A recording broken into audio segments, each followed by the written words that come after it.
Assalamualaikum warahmatullahi wabarakatuh. Perkenalkan, saya Silva Adahani dengan NIM 2107112755.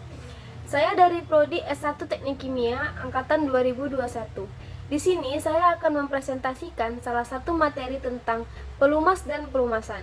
Video ini saya buat untuk memenuhi mata kuliah teknologi pelumas dan pelumasan sebagai penilaian ujian akhir semester dengan dosen pengampu Ibu Dr. Desi Heltina STMT.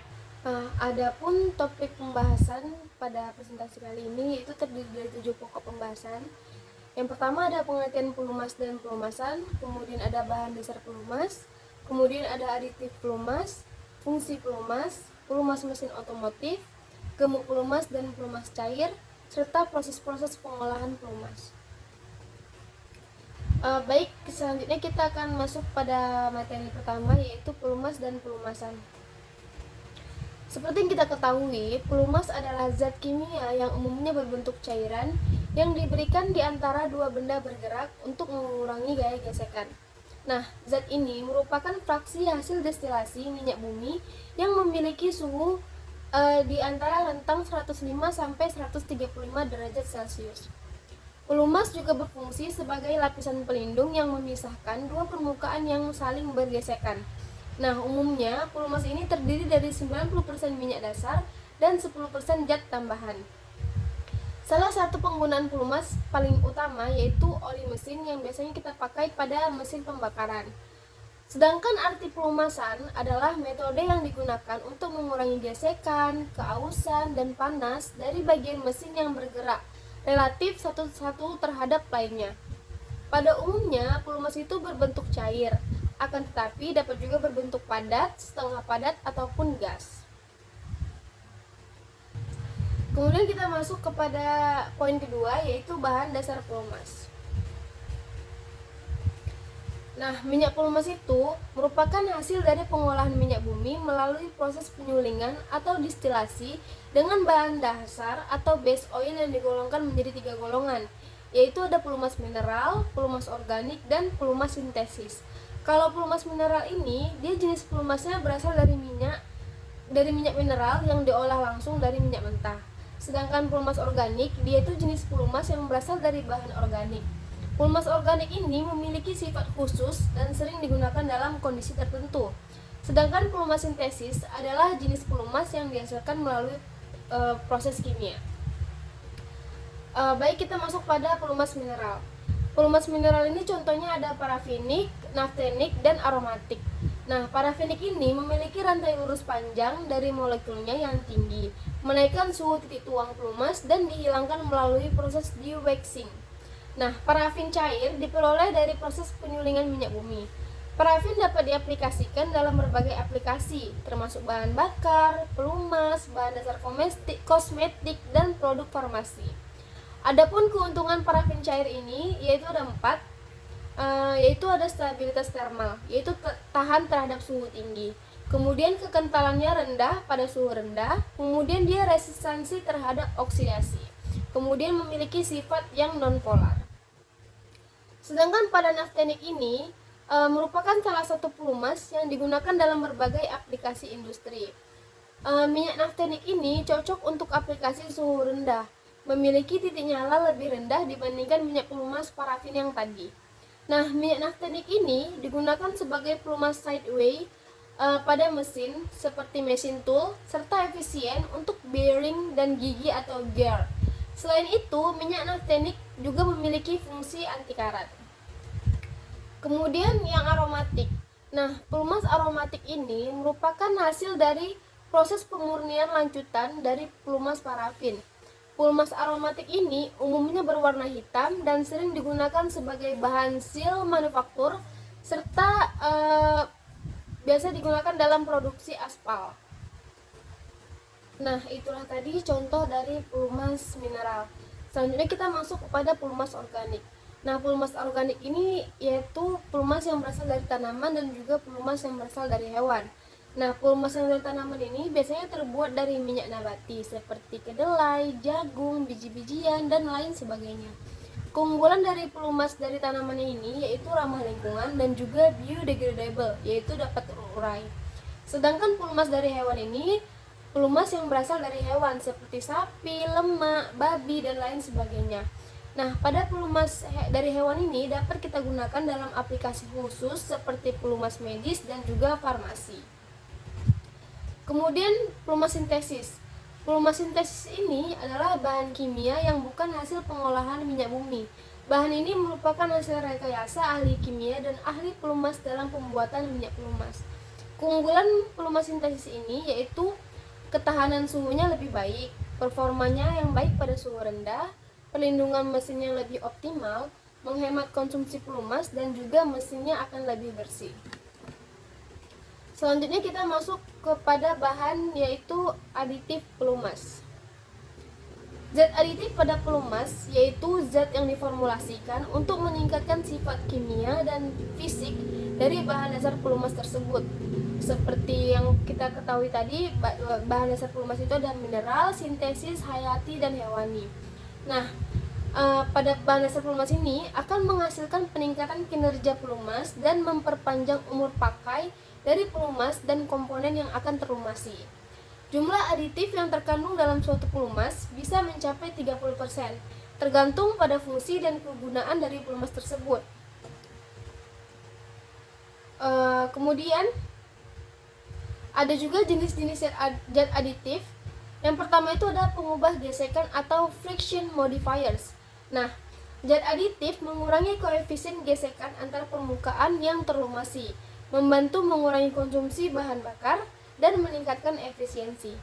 Contoh zat aditif pengubah gesekan ini yaitu seperti grafit, molybdenium disulfide, boron nitrit, tungsten blue sulfide, dan politetrafluoroetilena atau PTFE.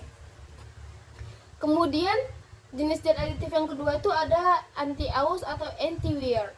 Nah, zat aditif anti-aus ini mencegah kontak langsung antara logam pada bagian-bagian mesin ketika oli ini mengalami kerusakan.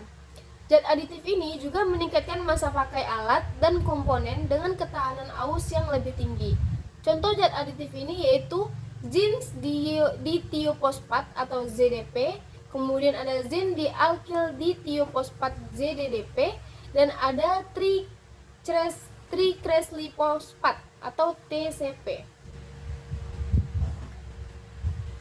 Kemudian ada jenis zat aditif yaitu tekanan ekstrim atau extreme pressure. Nah, zat aditif tekanan ekstrim ini dapat mencegah kondisi tekanan tinggi akibat kontak langsung antar logam pada komponen yang bekerja di bawah beban tinggi. Aditif tekanan ekstrim membentuk lapisan pelindung pada permukaan, kemudian dapat mengurangi keausan dan juga scoring. Contoh bahan aditif dari tekanan ekstrim ini adalah parafin terklorinasi. Kemudian ada antioksidan, yaitu zat aditif yang dapat mencegah oksidasi pada pelumas. Kemudian dapat menjaga stabilitas dan umur pakai oli. Kemudian ada deterjen. Nah, deterjen ini merupakan zat aditif yang melindungi permukaan logam dari gesekan berlebihan. Kemudian dapat membentuk lapisan pelindung. Ada juga dispersan, yaitu zat aditif yang mencegah terbentuknya endapan pada mesin. Kemudian ada viskositas improver, yaitu zat aditif itu dapat meningkatkan kemampuan pelumas dalam mengurangi gesekan, terutama pada perbedaan suhu operasi. Selanjutnya kita masuk pada bahan yang keempat, yaitu fungsi pelumas. Jadi seperti yang kita ketahui, fungsi pelumas itu ada 9, yaitu ada mengurangi gesekan, mengurangi panas, mengurangi korosi, mengurangi kebisingan, mengurangi konsumsi bahan bakar, mengurangi emisi, perlindungan terhadap kontaminan, stabilisasi viskositas, dan juga sebagai pembersih. Kita masuk pada fungsi pelumas yang pertama, yaitu mengurangi gesekan. Nah, pelumas ini dapat dikatakan bisa mengurangi gesekan antara permukaan logam dan memastikan komponen bergerak dengan lancar serta dapat mengurangi keausan. Yang kedua ialah mengurangi panas. Nah, pelumas ini dapat membantu mengalirkan panas yang dihasilkan oleh gesekan dan beban kerja mesin. Dengan mengurangi panas, pelumas menjaga suhu operasi mesin agar tetap optimal. Kemudian mengurangi korosi. Pelumas melindungi permukaan logam dari korosi dan oksidasi. Pengurangan korosi penting untuk mesin yang terpapar kelembaban atau kondisi lingkungan yang keras. Kemudian mengurangi kebisingan. Nah, pelumas ini membantu meredam suara yang dihasilkan oleh gesekan antara komponen mesin yang saling bergesekan. Nah, hal ini meningkatkan kenyamanan pengendara. Kemudian, fungsi pelumas yang lain yaitu mengurangi konsumsi bahan bakar. Pelumas yang baik dapat membantu mengurangi gesekan internal mesin yang pada gilirannya meningkatkan efisiensi bahan bakar. Kemudian dapat mengurangi emisi. Nah, pelumas yang tepat dapat membantu mengurangi emisi polutan dari mesin sebagai partikel dan gas buang. Kemudian perlindungan terhadap kontaminan. Pelumas ini melindungi mesin dari partikel debu, kotoran, dan air yang dapat merusak komponen. Untuk stabilisasi viskositasnya, pelumas menjaga viskositasnya agar tetap konsisten dalam berbagai kondisi suhu dan tekanan. Sedangkan fungsi pelumas yang terakhir yaitu sebagai pembersih. Pelumas mengandung aditif deterjen yang membantu membersihkan kotoran, endapan, dan partikel kecil yang terbentuk selama proses operasi.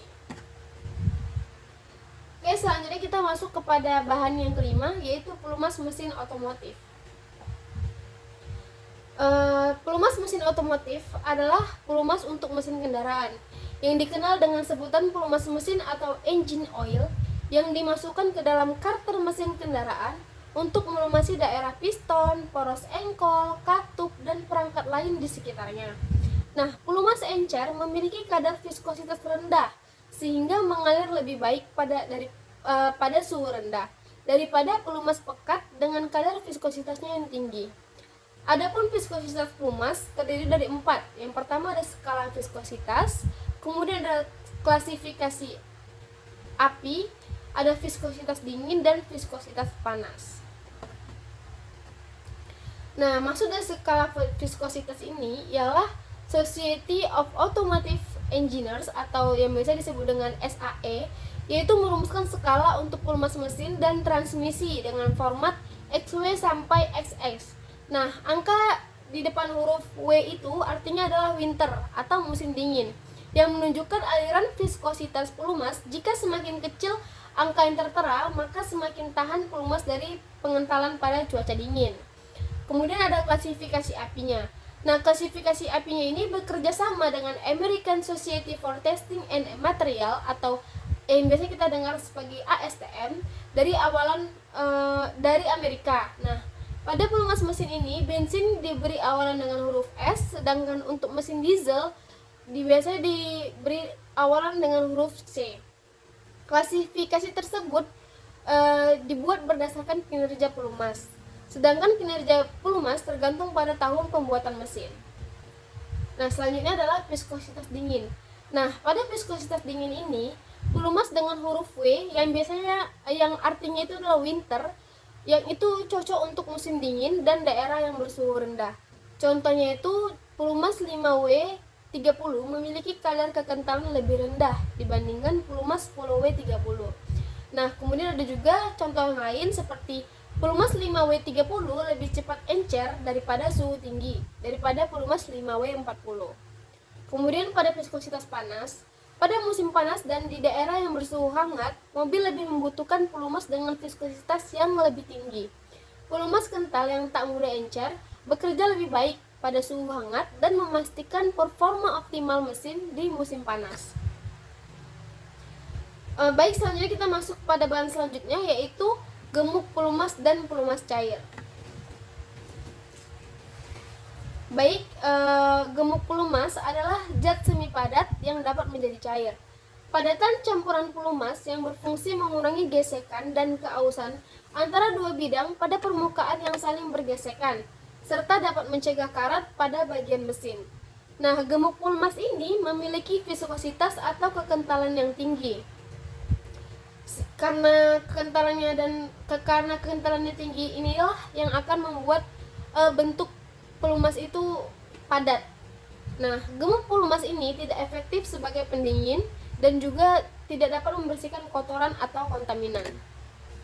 Sedangkan pelumas cair atau yang biasa kita sebut dengan liquid lubricant adalah zat yang berbentuk cairan. yang digunakan untuk melumasi mesin, peralatan, ataupun komponen lain. Fungsi pelumas cair ini memiliki efisiensi energi dan tahan terhadap kontaminan. Pelumas cair ini lebih efektif dalam membuang panas dan juga dapat membersihkan kotoran. Pelumas cair ini memiliki viskositas rendah. Hal ini yang membedakan antara pelumas cair dengan pelumas gemuk. Kalau pelumas gemuk tadi dia viskositasnya tinggi, sedangkan pelumas cair memiliki viskositasnya rendah, sehingga berpengaruh pada bentuk dari pelumas tersebut. Baik, kita masuk pada bahan terakhir, yaitu proses-proses pengolahan pelumas. Jadi proses-proses pengolahan pelumas itu terdiri dari beberapa tahapan. Tahap pertama itu adalah tahap distilasi. Nah, pada tahap distilasi itu adalah proses pemisahan minyak bumi dengan cara pemanasan, sehingga menghasilkan beberapa fraksi yang sesuai dengan titik didihnya. Fraksi atau komponen yang memiliki titik didih terendah biasanya berbentuk gas, dan komponen yang memiliki titik didih tertinggi biasanya berbentuk padatan. Kemudian kita masuk tahap kedua, yaitu cracking. Nah, pada tahap cracking ini merupakan proses penguraian atau pemecahan molekul senyawa hidrokarbon dari berukuran besar menjadi molekul senyawa hidrokarbon yang berukuran kecil. Kemudian kita masuk pada tahap selanjutnya, yaitu tahap reforming. Nah, pada tahap reforming ini, proses pengubahan bentuk molekul bensin yang bermutu kurang baik menjadi bensin yang bermutu lebih baik. Kemudian kita masuk ke dalam tahap alkilasi. Nah, pada tahap alkilasi ini, proses penambahan jumlah atom dalam suatu molekul menjadi molekul yang lebih panjang dan juga bercabang. Tujuan alkilasi ini adalah memperoleh produk alkilat dengan angka oktan yang tinggi. Selanjutnya adalah tahap polimerisasi. Nah, pada tahap polimerisasi ini adalah proses penggabungan molekul-molekul kecil menjadi besar. Kemudian pada tahap treating akan terjadi proses pemurnian minyak bumi dengan cara mengeliminasi atau menghilangkan bahan pengotornya. Selanjutnya kita masuk ke dalam tahap deasphalting, yaitu proses penghilangan aspal. Kemudian masuk ke tahap desulfurizing.